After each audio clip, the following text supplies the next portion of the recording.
திரு ஜென்ராம், நிறைய பேசியிருக்கோம், புதுசா கேள்வி இல்லை, உங்க கருத்து மட்டும் சொல்லுங்க.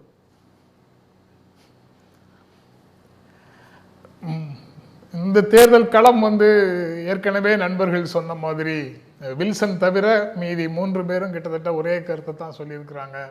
தேர்தல் மு.க. Stalin versus others.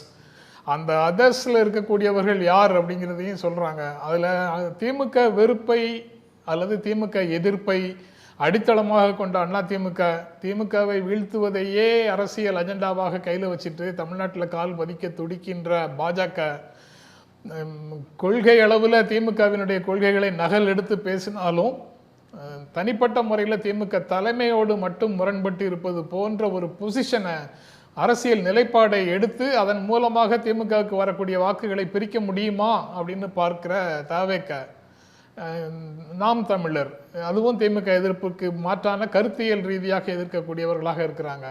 இப்படி திமுக எதிர்ப்பு எல்லாருக்குள்ளேயும் நாடி நரம்பெல்லாம் ஓடிக்கிட்டு இருக்கும்போது அவர்களால் ஏன் ஒரு அணியை கட்ட முடியவில்லை அப்படிங்கிறது ரொம்ப அடிப்படையான கேள்வி. அவங்களுக்கு உள்ள இருக்கக்கூடிய ஈகோ கிளாஷ், பதவி ஆசை, சிஎம் பொசிஷன், அல்லது கூட்டணி ஆட்சி, அல்லது கூட்டணி ஆட்சி இல்லை, ஆட்சியில் பங்கு, இப்படி பல்வேறு சிக்கல்கள் அதுக்குள்ளே இருக்குது. அதையெல்லாம் தாண்டி அடிப்படையில் அதிமுகங்கிற ஒரு ரேலியிங் பாயிண்ட் மேலே எல்லாருக்கும் இருக்கக்கூடிய நம்பிக்கை குறைந்து போய்விட்டது. அதிமுக உருவான காலத்திலிருந்து திமுகவுக்கு எதிரான உணர்வு கொண்டவர்கள், அவர்கள் தமிழ் தேசியவாதியாக இருக்கலாம், அல்லது லேசான இடது சாய்வு கொண்டவர்களாக இருக்கலாம், அல்லது இந்திய தேசிய காங்கிரசினுடைய அனுதாபிகளாக இருக்கலாம். இப்படி பல்வேறு அரசியல் நிலைப்பாடுகள் கொண்டவர்கள், ஆனால் அடிப்படையில் திமுக மேலே ஒரு எதிர்ப்பு கொண்டவர்கள் எல்லாரும் இந்த இந்துத்துவ அரசியலை கொண்டவர்களாகவும் அவங்களையும் சேர்த்து எல்லாருக்குமான ரேலியிங் பாயிண்டாக அதிமுக இருந்தது. எம்ஜிஆர் தலைமையில் இருந்த வரைக்கும் அது இருந்தது, ஜெயலலிதா தலைமை இருந்த வரைக்கும் கூட சொல்லலாம் இருந்தது.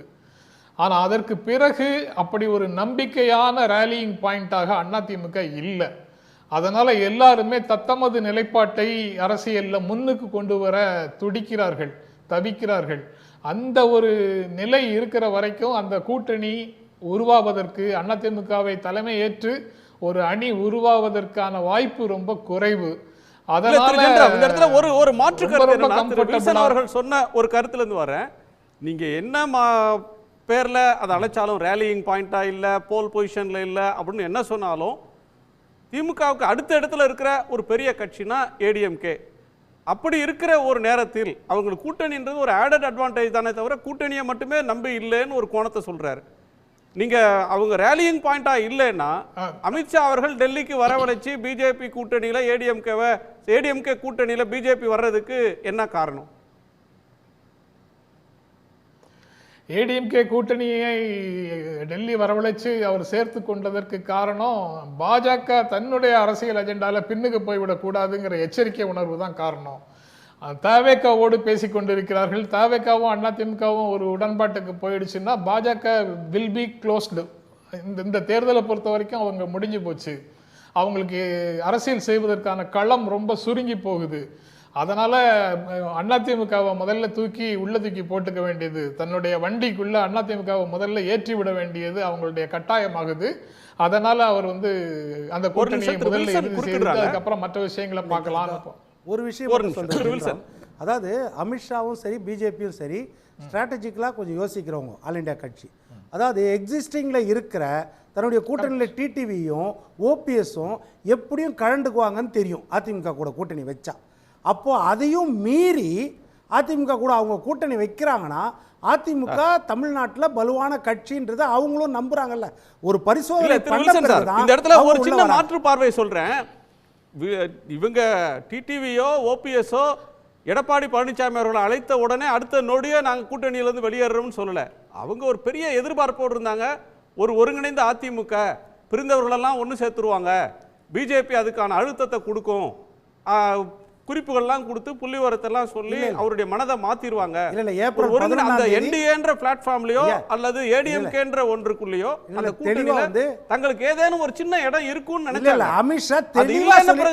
அமித்ஷா இங்க மேடையிலேயே தெளிவா சொல்லிட்டாரு, அதிமுக உள் விவகாரத்தில் எந்த காலத்திலையும் நாங்கள் தலையிட மாட்டோம் அப்படின்ற கண்டிஷன் தான் முதல் கண்டிஷன் தான். அதே மாதிரி எடப்பாடி தலைமையில் தான் கூட்டணி, எடப்பாடி தலைமையில் தான் ஆட்சி, கூட்டணி ஆட்சி கேட்டாங்க, அது நான் மறுக்கல. ஆனா எடப்பாடி தலைமையில் தான் ஆட்சி. பீகாருக்கு பிறகு திருமாவளவன் அவர்கள் சொல்லக்கூடிய கருத்தை தான் நம்ம இன்னும் விரிவா பேச வேண்டியது. அவர் என்ன சொல்றாரு, பீகார்ல பாருங்க 17 ஆண்டு காலம் ஆட்சியில் இருந்த நிதிஷ்குமார் இப்ப அவர் தலைமையில தேர்தலை சந்திக்கிறோம்ன்றாங்க. ஆனா தேர்தலுக்கு பிறகு முதலமைச்சர் யார்ன்றது தேர்தலுக்கு பிறகுதான் முடிவு செய்வோம். அது மலைக்கும் மடுவுக்கும் உள்ள வித்தியாசம். அங்க வந்து ஏடிஎம்கேவுக்கு அது அப்ளிகபிள். பீகார்ல என்ன நடக்குதோ அது வந்து மலைக்கும் மடுவுக்கும் உள்ள வித்தியாசம். அங்க கடந்த தேர்தலில் 75 இடங்கள்ல பிஜேபி வெற்றி பெற்றிருக்குது, ஆர்ஜேடிக்கு ஈக்குவலா. 43 இடங்கள் தான் நிதிஷ்குமார் வெற்றி. மைனர் பார்ட்னரை அவங்க முதலமைச்சராக்கி அழகு பார்த்தார்கள். அங்க வல்லமை மிக்க கட்சியாக பிஜேபி இருக்கிறது பிரைம் ஃபேக்டர். இங்க 4 எம்எல்ஏ 62 எம்எல்ஏக்களை அதிமுக வச்சிருக்குது. அதனால அதையும் இதையும் நம்ம ஒப்பிடவே முடியாது. ஓகே, திரு ஜென்ரம். சரி, ஆலை இல்லா ஊருக்கு இழுப்பை பூ சர்க்கரைன்னு சொன்ன மாதிரி தான் திமுகவை எதிர்க்கக்கூடிய ஒரு அணி கட்டியாகணும். பாஜக அதில் வந்து முதன்மையான ரோலை பிளே பண்ண முடியாது. எஞ்சி இருக்கிற ஒரே கட்சி, அது நம்பர் 1க்கும் நம்பர் 2க்கும் இடையில டிஸ்டன்ஸ் அதிகமாகி கொண்டே போனாலும் கூட இந்த நிமிடம் வரைக்கும் 2வது இடத்துல அதிமுக தான் இருக்குங்கிற காரணத்தினால அதை வந்து கூட்டணிக்குள்ள சேர்க்க வேண்டிய தேவை பாஜகவுக்கு இருக்கு. அதனால் அந்த கூட்டணிக்கு வந்தாங்க. அதிமுகவை முதன்மையான சக்தியாக, முழுமையான சக்தியாக ஏற்றுக்கொண்டு வரல. அப்படி வந்தா அதுக்கப்புறம் அந்த கூட்டணியை வலிமைப்படுத்த வேண்டும்ங்கிற பேச்சே யாரும் பேசியிருக்க மாட்டாங்க. கம்ஃபர்டபுளா தன்னுடைய பிரச்சாரத்தை ஒவ்வொருவரும் செய்துட்டு போயிருப்பாங்க. அப்படி இருக்கக்கூடிய சூழல்ல இப்ப எங்க பிரச்சனை வருது, அவங்க உறுதியாக, ஏன்னா ஒரு அன்டெஸ்டட் பிளேயர் ஒருத்தரை தவிர, விஜயை தவிர மீதி எல்லாரும் சேர்ந்து திமுக கூட்டணியை எதிர்த்த கூட்டணியில தான் இருந்தாங்க 2019, 2021. ஆனாலும் திமுகவை அவர்களால் வெல்ல முடியவில்லை, திமுக கூட்டணியை வெல்ல முடியவில்லை. இப்ப புதிதாக என்ன வந்திருக்கு, ஒரு பிளேயர் உள்ள வந்திருக்கிறாரு. அவருக்கு என்ன வாக்கு இருக்குங்கிறது இன்னும் யாருக்கும் தெரியாது. ஆளாளுக்கு சர்வே வச்சு கதை சொல்லிட்டு இருக்கிறாங்களே தவிர மக்களிடமிருந்து நேரடியாக அவருக்கு எந்த வாக்கு கிடைச்சிருக்குங்கிறது தெரியாது. அதனால இடையில அவருடைய கூட்டத்தில் நடந்த ஒரு துயரத்தை அடிப்படையாக கொண்டு பாஜகவும் அதிமுகவும் அவரை வச்சு ஒரு கேம் ஆடி பார்த்துட்டு இருக்கிறாங்க. தங்களை எஸ்டாப்ளிஷ் பண்ணி கொள்வதற்காகவும் தங்களுடைய தலைமையின் கீழ் அவரை கொண்டு வந்து சேர்ப்பதற்காகவும் ஒரு முயற்சியை நடத்திட்டு இருக்கிறாங்க. அவர் அதை ஏற்கிறாரா இல்லையா? தாவேகா அந்த கரூர் சம்பவத்துக்கு பிறகு ஒரு நெருக்கடியில் சிக்கி இருக்கிறது. அந்த கட்சிக்கு ஒரு நெருக்கடி வந்திருக்கு. அவங்க ஏற்கனவே இருந்த நிலைப்பாட்டுல தொடர முடியாது. ஐயா, அதுக்கு முன்னாடியும் அதிமுக விரும்பிச்சே தாவேகா வரணும்னு. இந்த கரூர் சம்பவத்தை வச்சு அவங்க வந்து கேம் விளையாடல. அதுக்கு முன்னாடியும் முழு மனசோட சொல்லதானே செய்தாங்க, தாவேகா வரணும், விஜய் வரணும்னு. பிரம்மாண்ட கட்சி. சரி, ஒரு பிரம்மாண்டமான எப்பவுமே பிள்ளையார் சுழி போடப்பட்டது. கூட்டணி வந்தாச்சு, பிள்ளையார் சுழி போட்டாச்சு அப்படின்னு எல்லாம் உற்சாகமான ஒரு மனநிலைக்குள்ள அவர் வரல. இப்பதான் வர்றாரு. அதுலயும் அந்த கான்ட்ராஸ்ட்ல சொல்லிட்டே நான் அடுத்த விஷயத்துக்கு போறேன். 27ஆம் தேதி இரவே வந்து கரூர் போன முதலமைச்சர் மு.க. ஸ்டாலின் எந்த தலைவரும் தன்னுடைய தொண்டர்கள் இறந்து போவதை விரும்ப மாட்டார்னு சொல்றாரு. அதோடு அந்த விஷயத்தை விட்டுட்டு அவர் வேற கூட்டத்தெல்லாம் இனிமே எப்படி நடத்துறது, எல்லாரும் சேர்ந்து முடிவு செய்வோம் அப்படின்னு ஆக்கப்பூர்வமாக நகன்று மேலே போகிறார். ஆனா தேசிய ஜனநாயக கூட்டணி அதை வைத்து அரசியல் செய்வதும் அதை வைத்து கூட்டணியை உருவாக்குவதுமான முயற்சிகளுக்குள்ள போறாங்க. அந்த கட்சி தான் தவறுன்னு சொன்னது யாரு? ஃபுல்லா வீடியோ காமிச்சு